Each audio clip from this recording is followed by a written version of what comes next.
61 days to go now until it all begins. Türkiye officially punched their ticket for the first time in 24 years, beating Kosovo in the playoff final last month. Plenty of their players, of course, ply their trade in Serie A. Some big names here. Troy, who is their best Turkish player in Serie A of these names? Kenan Yildiz, the standout? Oh, 100% for me. Obviously, you've got a lot of players there like Hakan as well, who are very good players, but Yildiz is the spark. He not only scores goals, he creates goals.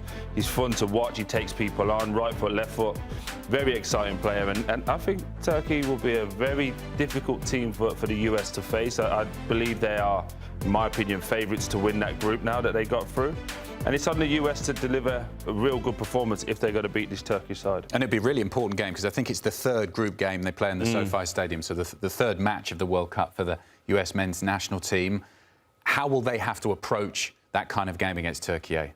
Yeah, very careful, I think, because attacking options that they have are crazy, and Gular and Yildiz and even Calhanoglu, what he can do from the midfield as well.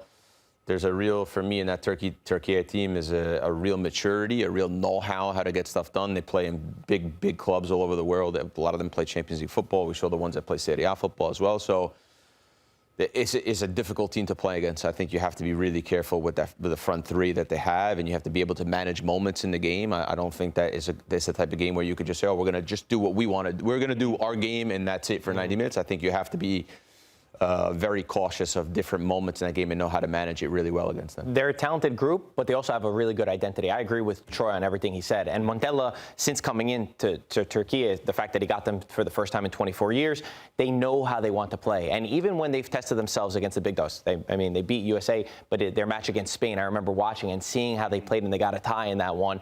They're fantastic to watch. There's a lot of different pieces, but all their players can play with the ball. They're all extremely talented, and you feel like there's a spark at any moment, and the fact that they have so many that are playing at high pressure moments that are important players for their teams says a lot about what they could do in the World Cup. Troy, let's focus in on Yildiz. He's someone we'll be watching in this game coming up between Atalanta and Juve. How has he developed his game in the last season or so? Because I feel like when I watch, he really has stepped up another level. Yeah, he's started to grow in confidence as a man, as a human. He's now taken his team 125 appearances for Juventus just before he got 21. That just shows the level. So many young players now play 20, 30 games, think they've made it. This young man has had to go the hard way.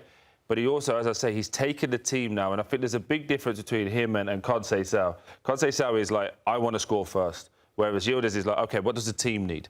And that's where I think his growth and maturity has been like, he knows he can score, he knows he can assist, but it might be that I'm getting double and triple teamed in the game, so I'll go and stand out here and leave all the space on the opposite side. His maturity and football IQ has just gone up another level, and I think with this coach, he'll only get better. And again, the World Cup to boot always makes players focus and just train and try that a little bit harder, doesn't it, Marco?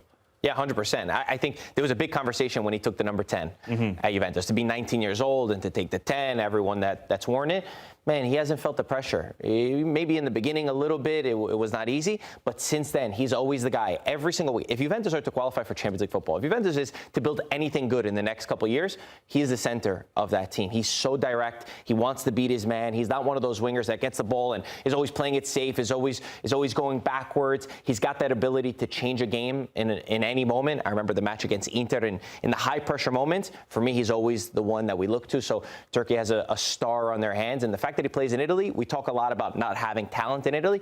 Him, Nico Paz, they're some of the few that we could see dominating world football, I think, one day. Also, a grain of salt. Like, I love Yildiz, too. Grain of salt, though. The number 10, wearing the number 10 for Juventus, it doesn't mean the same thing. You know, the pressure moments, they play for 4th place every season for the last 5 seasons. So it's not like they play for the Scudetto. He hasn't really won anything. Still, it's a 10 for Juventus. Yeah. Oh, okay, fine. That's a different conversation for a different time. But Yildiz, for me, the most important thing that I see when he gets the ball is like forward right away. He gets the ball, boom. The first touch is forward. He wants to attack. He wants to dribble. He wants to play forward. And I think in a time where we see some of the best teams now, where guys take it and pay, and it goes around and it goes back, and they're scared to lose it, he's not scared to play, and he's oozing with confidence. He's fun. He's really fun. Yeah, there was a lovely quote earlier on in the season from Spalletti in one of the pre-match interviews where he said he's a player that's got magic in his boots, and he does have that ability to turn a game just in a second. Another name that we saw on that list there, Calhanoglu for Inter Milan, another great season for him. He's obviously at the other end of his career, much more experienced. But when he strikes a ball like this, unbelievable, Marco. Yeah, also his growth in the last years to transform from this winger and 10, which we saw at Milan, to now being this deep-lying midfielder who is so calm and cool under pressure.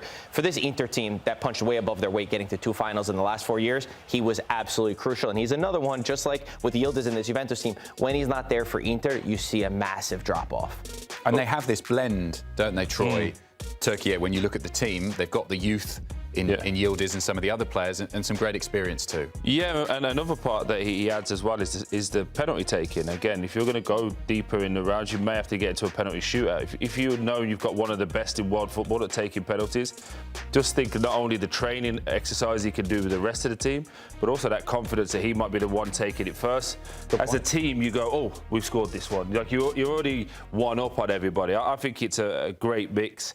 I think they will cause people problems, and I think just because of the way they've had to qualify, people will overlook them a little bit. Like, oh, they had to qualify to get in. We've already been here.